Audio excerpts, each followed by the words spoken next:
بسم الله الرحمن الرحيم. السلام عليكم ورحمة الله وبركاته.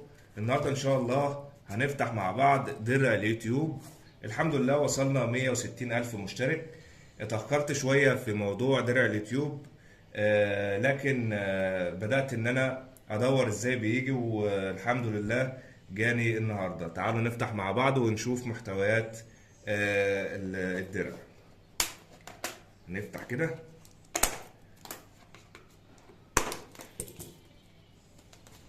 حاجة بسم الله ما شاء الله، يعني بتحسسك ان انت يعني عملت حاجة كويسة وبتاخد عليها مكافأة، حتى ان هي يعني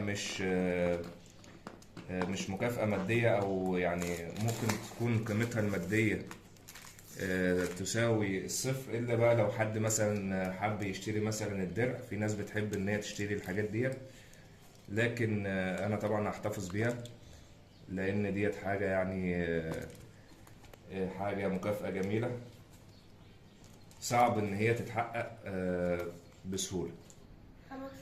كده احنا فتحنا اهو، فتحنا الدرع مع بعض،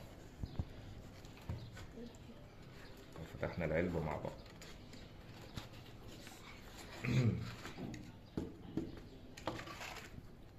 هنا في زي ما انتم شايفين كده في كلام بالانجليزي، هنبقى نترجمه. طبعا انا ما شفتش فيديوهات كتير او شرح تفصيلي لمحتويات الدرع، انا بفتح لاول مره، فعشان كده يعني هتلاقوني ايه مش وادي الدرع يا جماعه، ادي الدرع، ومكتوب على الدرع اسم القناه توك توك بجاج احمد شعبان. ده طبعا بفضل ربنا ثم حضراتكم. الدرع ده زي ما حضراتكم كده شايفين، حاجة جميلة جدا.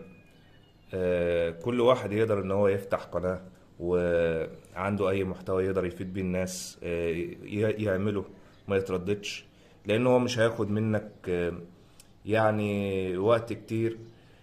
كل اللي انت محتاجه بس ان انت تصور الحاجة اللي انت بتعملها شايفها ان هي ممكن تفيد الناس في اي مجال، وان شاء الله ربنا يكرمك.